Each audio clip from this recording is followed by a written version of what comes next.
And good morning. Welcome back, brother. How you been? I'm good. I wish you'd have told me I was sitting there rubbing my eye. I would have... Sorry. It'd be all right.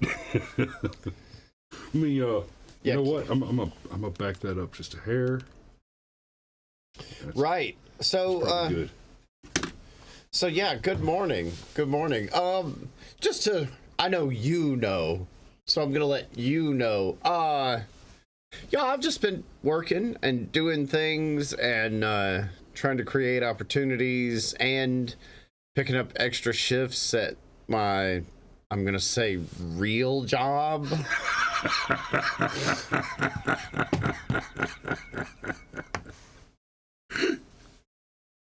It's not that I don't want to run my mouth and act like I'm an expert on everything. I would much rather do that, but I have bills. And I don't know if y'all have noticed this, but ever since Joe Biden became president, things just keep getting more and more and more expensive. No, man, Bidenomics. Haven't you noticed we got the lowest unemployment ever? We're down to 3%. Joe Biden's almost as good as Donald Trump. Yeah, the one that I still love is the hey, inflation's at its lowest point in 14 months, and I'm like, that's an interesting figure. That's a really interesting way to put that. It's yeah. Hey, look, babe, I only get drunk and hit you once a month now. I don't do it every Friday night anymore. Give me credit, damn it. Right. Would you stop beating your wife? Well, not entirely. Wait, what? Hey, look, I do it a lot less, okay? I don't do cocaine all night every day anymore. Cocaine is a hell of a drug. Yes. Okay, see, the Banhammer says the chock full of nuts coffee we buy used to be $6.99 a can. It's now $10.99. And I swear to you, for just a second there, I read the chock full of nuts coffee we buy used. Steve, that's piss. Used coffee is piss. Well, I mean, it can be used coffee grounds. It better be a high grade of urine for me to justify spending $6.99 a pound just to acquire some, shall we say, actionable material. You know, okay. And then I swear, get a tarp and spread it out in the yard, under the sun. Ew. Wait. That's the kind of thing that'll get the ATF called on you. Oh, 100%. And if you don't know why, I'm not going to be the one to tell you. It used to be the thing that'd get me called on you and your camel. Yeah. No, it's funny that you mention all the disgusting things you can do with coffee. Apparently the most expensive coffee in the world you can buy is civet coffee. Yeah, Kopi Luwak. That's what Steve just mentioned there. Folks, drink that stuff that cats poop out. And you know what? Like, I didn't know that I had a line. Like, I'm a pretty big foodie, you know. Like, oh well, you're gonna eat raw fish eggs with like some mushroom shaved on top that only grows in one forest in the entire world. Okay, I'll give that a shot. But no, you wouldn't. I swear, this coffee that this creature shit out is the most amazing coffee in the world. You know what? And you can have it. There's actually a couple of those shit coffees. There's one that's civets poop. There's one that comes from elephants, and there's a third one that comes from I want to say it's one of the primates. It's not another cat or pachyderm, but yeah, there's 2 or 3 of them. And they're all very expensive and very rare. And the theory is that some mechanism in the digestive process creates some kind of fermentation level, so there's a slight fermentation of the beans before they're roasted. You know what? I'm good. Yeah, in other words, it's rotten shit. Yep. Yeah, like I just, turns out there's my line. Hey, I killed a rattlesnake. You want to help me fry it? You know what? Sure. Yeah, hell yeah, I'm in. Let's do this. But no, there are foods that might kill you if prepared improperly, which I'm willing to entertain before shitty coffee. I mean, I was in the Army. I've had some shitty coffee. Okay. Okay.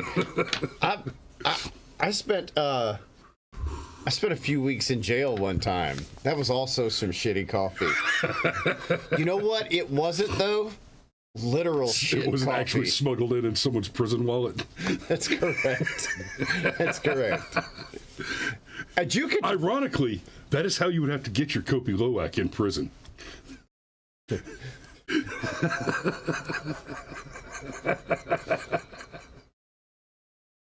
Okay, it's my fault. I took us completely off the rails. Like, this is a Kevin Smith movie. We're just gonna make fart jokes for the duration.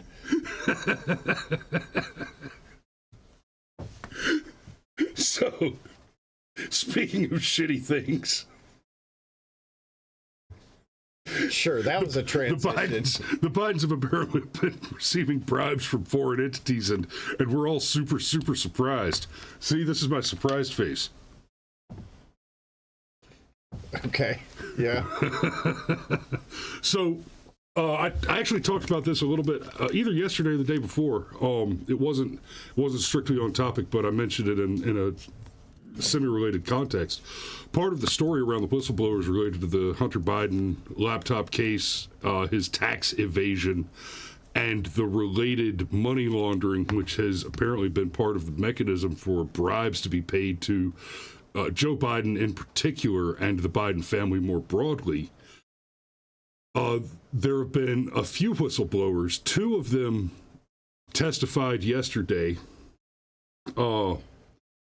and were basically identified for the first time. One of them being referred to as Agent X. And I believe that, so Joseph Ziegler is this Agent X. And I think he's the one that had to leave the country and has racked up all these travel expenses because of threats being made by various political actors, etc.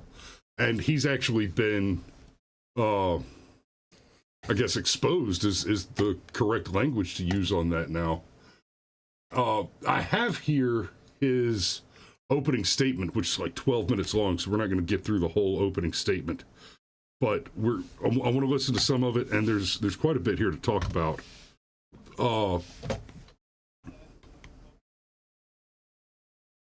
Okay.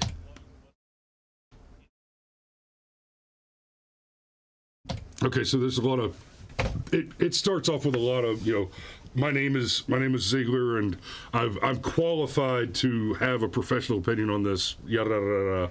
Work at the IRS. I've done a lot of work. I've been there for a long time, and also I'm a gay Democrat, and that's super important. And in almost only this particular context is that important at all. And the reason I say that is, it's kind of like the Switzerland Scandinavian gender studies that we've talked about, or the Army running IQ tests. The Army discovered that anybody with an IQ below 80 cannot be taught to be meaningfully useful enough to justify drafting them into the military. They require more assistance than they can compensate for. And that's the opposite of what the Army wanted to learn going into drafting soldiers, when what it needed was as many as it could get. And it found out that there was a cutoff, and we can't actually make use of these people below this IQ level. Similarly with the Scandinavian gender studies, what they discovered is the more that you eliminate political and legal barriers to entry, the more you make it equal and egalitarian, the access and ability of people to seek out professions and courses of study academically, the more the genders tend to segregate across expected gender norms. That's the opposite of what they expected to find. What they wanted to find was, if we go out of our way to push X, Y, and Z, then we'll find that there's a lot more women doctors and women getting into mathematics and STEM and whatnot. And the reason that matters is because what they wanted to find was the opposite of what the study proves, which lends credibility to the study, because there's so much political and financial incentive there for them to fabricate the outcome, right? They went in wanting something, and that's not what they got. So when we talk about having this guy that's coming out with, hey, I've got the numbers, I've got the evidence, I've got the documents, I can prove that the Biden family has been wrapped up in massive corruption, huge money laundering campaigns, and bribery by foreign entities of the current president of the United States of America. Now, in all fairness, most of Ziegler's testimony is related more to the tax evasion committed by Hunter Biden, which the IRS had previously agreed to prosecute as the felony that it is, and then suddenly and magically walked away from. But his testimony related to Hunter having his crimes covered up by the IRS and FBI does speak to, one, the power of the Biden family, or at least the power of the Biden family allies in the DNC and within the deep state and the federal government to cover up. That speaks to a deep level of corruption which exists.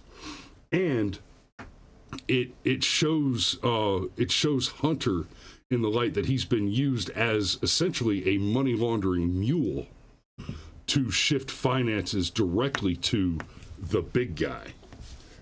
So are we gonna? Yeah. Okay.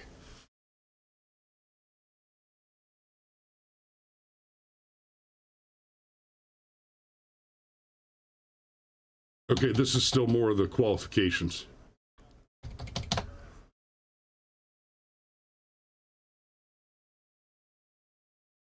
They're not getting audio.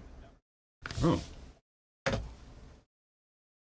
How is that the case? Steve says no clip audio.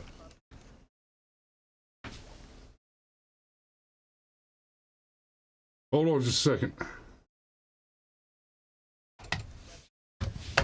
Okay, we'll just forget about the clip then. I'm gonna spend some time on that and see what the hell's going on. That's weird because all of our levels over here are showing. Yeah, everything shows audio on our side.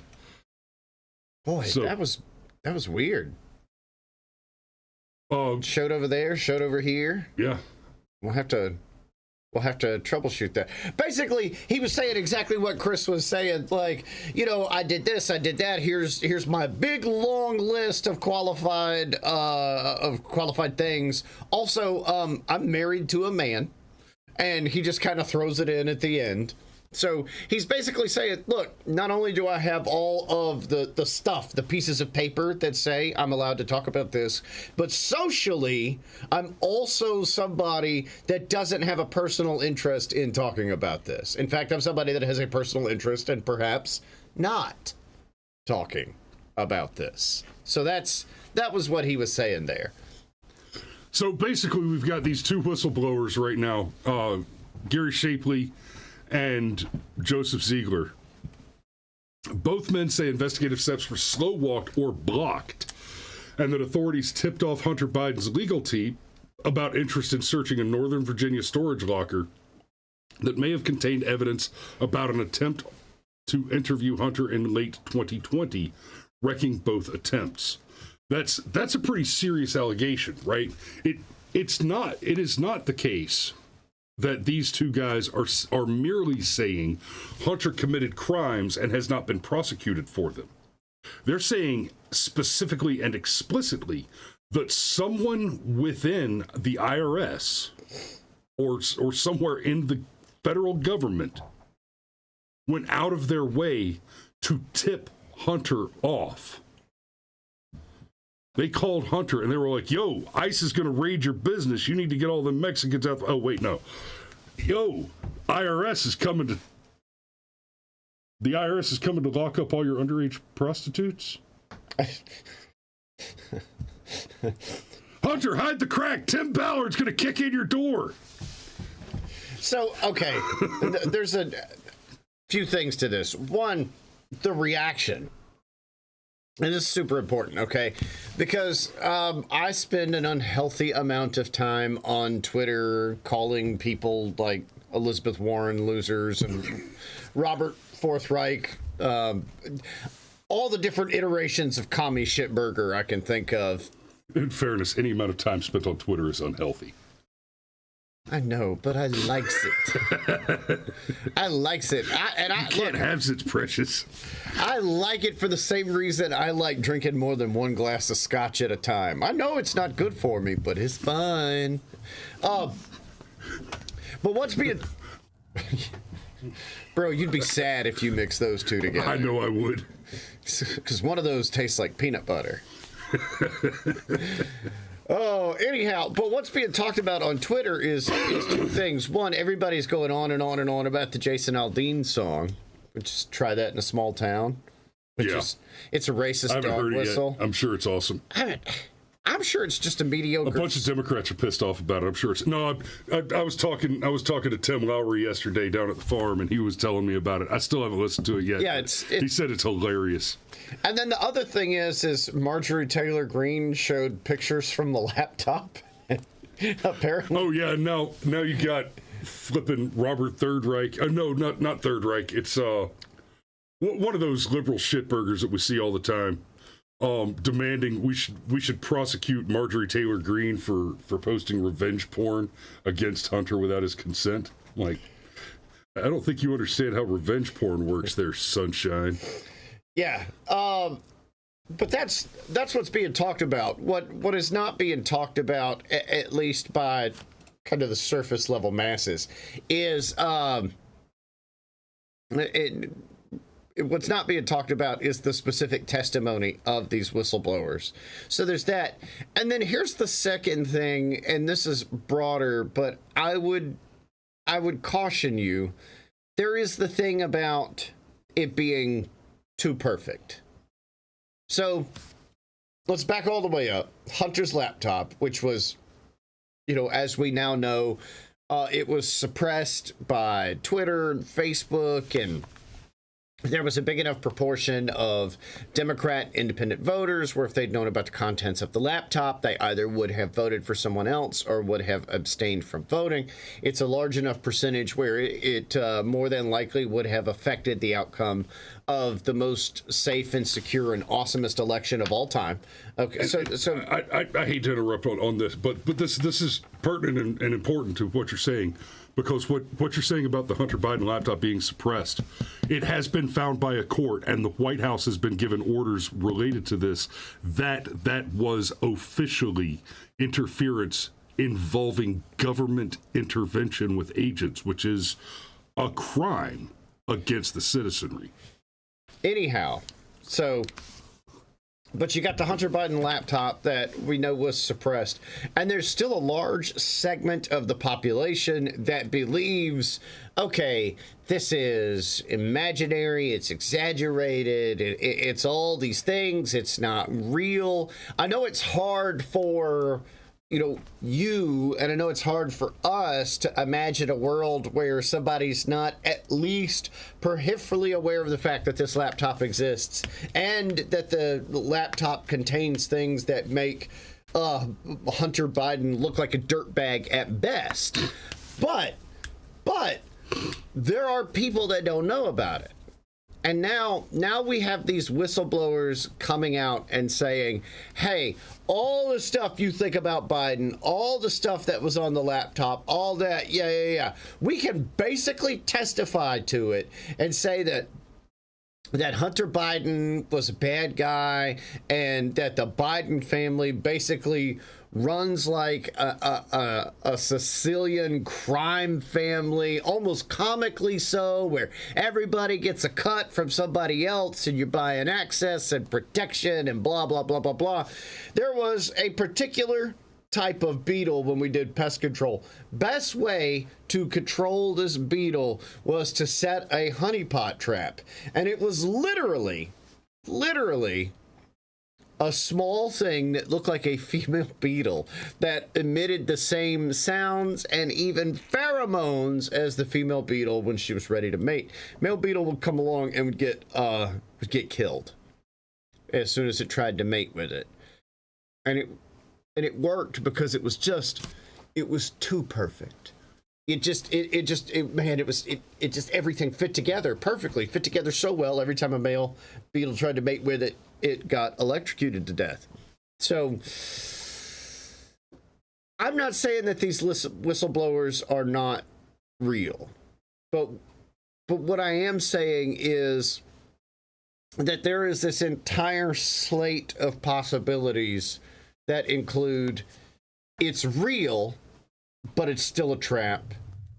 It's not real, and it's a trap. And that it's real, it's not a trap, but it's so easy to wall all that off and say, oh, this is just part of that laptop conspiracy theory nonsense. Think about it, okay? You're looking at me, but think about it. I am. This is catnip for me and you. This is what we're looking. We know not just intellectually, but like in our heart of hearts, like, oh my God, Biden is so fucking corrupt and nobody can see it. If we just had a smoking gun, we could just shout it to the rooftops and say, oh my God, see right here, we told you. Biden was corrupt. You see the right do this with Trump all the time. Say, look, Trump's going to jail. We told you for years he's corrupt. And every time something comes down the pipe, they point to it. And now here we are. We've got the same thing in reverse. And it's entirely possible that this could be a trap, a distraction, not necessarily false, but, you know, pay attention to the right hand because it's actually the left hand that's going to pull the rabbit out of the pocket, so to speak. I'm not saying that is what's happening, but I'm just at a point now where I look at something like this and I'm like, you're overthinking it a lot. Let me point something out that matters. All of the examples that you can bring forward where something like this, as you've described, has happened with Trump. The way it went is somebody came out and said, hey, I've got evidence that Trump so-and-so, so-and-so, so-and-so. And then we learned that the evidence was fabricated. I'm not saying that this is fabricated. Hang on. And then we learned that evidence was fabricated.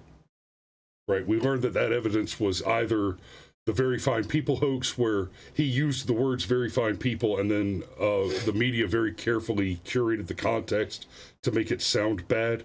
There was obviously the Russia hoax, where we discovered that literally all of the evidence that was presented there, which was presented up front, right? We have the piss papers and the Steele dossier, and we have all this evidence. We've concluded from this evidence that this is what Trump did. In all of those cases, they brought up a bunch of evidence and said, this evidence proves that Trump did a thing. This is quite different because we have very publicly visible and reasonable suspicions that something hinky's going on, right? And then evidence has been found and surfaced. So in the cases that you're talking about, we have people starting with a conclusion and then writing a paper to that conclusion instead of conducting a series of research beginning with a supposition or an assumption and then seeking out evidence to prove the supposition or assumption and come to a conclusion rather than beginning with a conclusion and working backwards. And in these cases in particular, even leading up to this, we have a series of we have a historical pattern of misconduct that very clearly lays out very reasonable expectations. So for there to exist evidence to support those reasonable suppositions based on a clear pattern of historical activity is perfectly reasonable. To immediately assume that the evidence isn't credible. I never said that the evidence wasn't credible. I feel like you latched on to one small part of what I said. If the evidence isn't credible, then why should we dismiss it? I didn't. When did I say dismiss it? I never said dismiss it.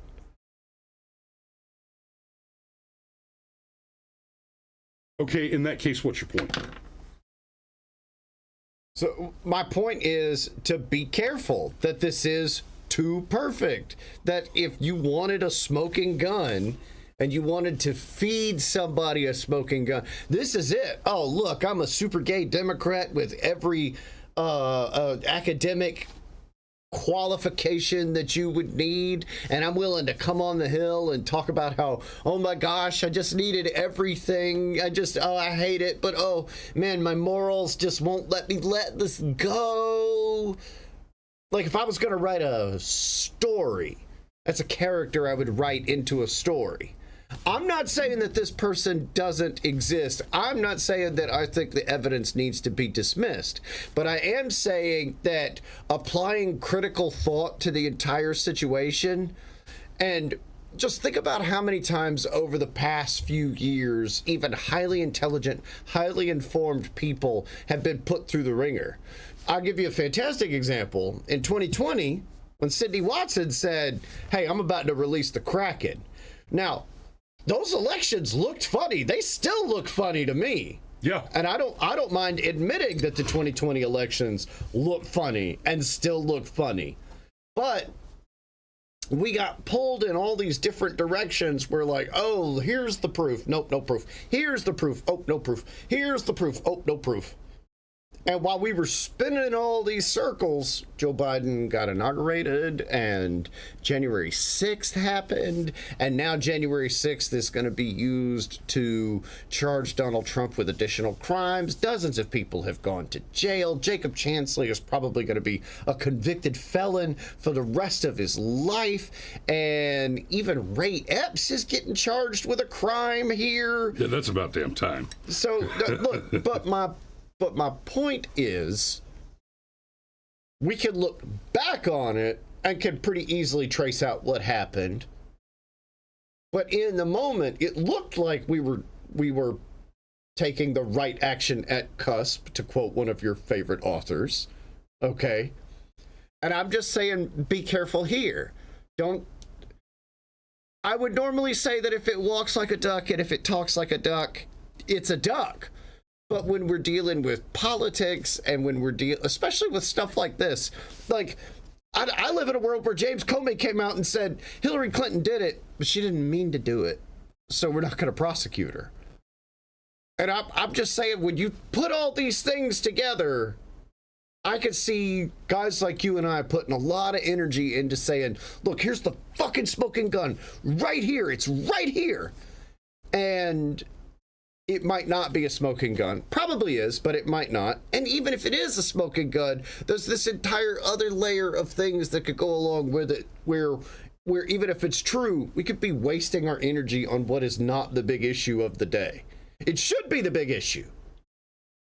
But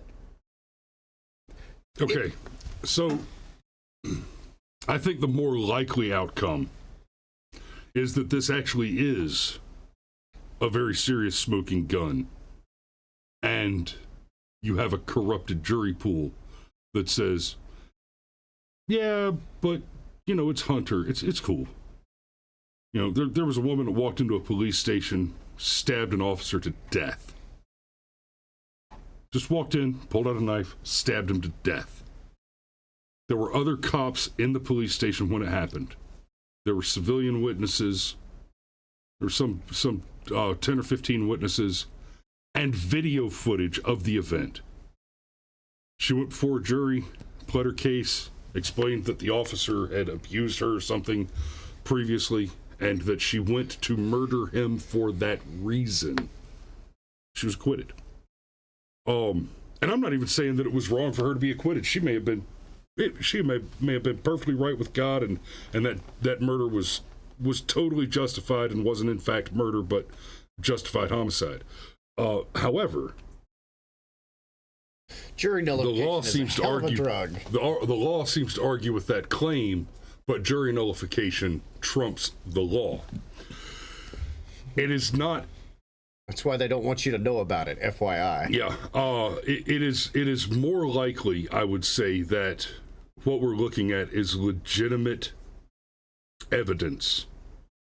And the reason I suspect that is because the evidence fits the previously observed reasonable suppositions.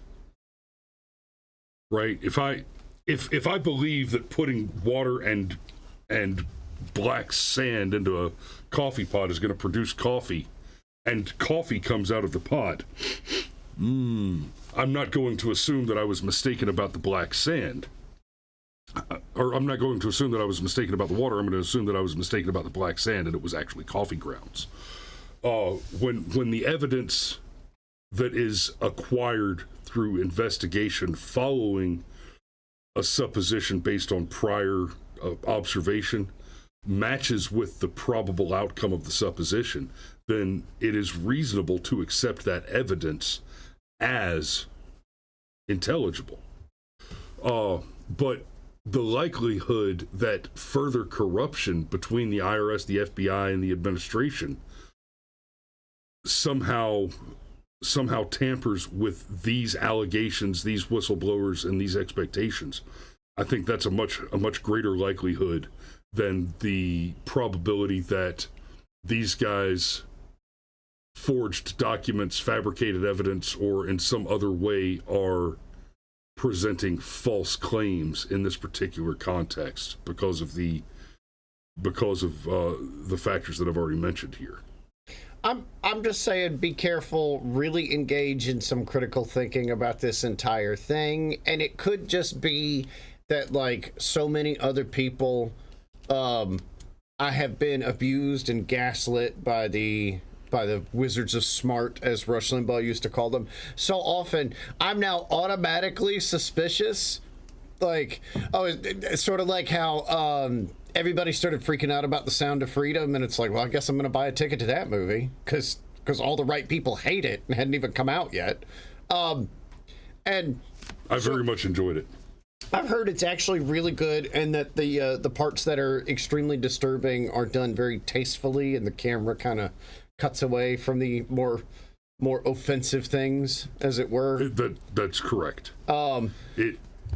It essentially informs you that a bad thing happened, right? Without showing you the bad thing. Right. So look, I am not saying that this is not real or whatever. I'm not, okay? And maybe I've gone into full-blown Alex Jones territory, but it turns out that the water does turn the frickin' frogs gay.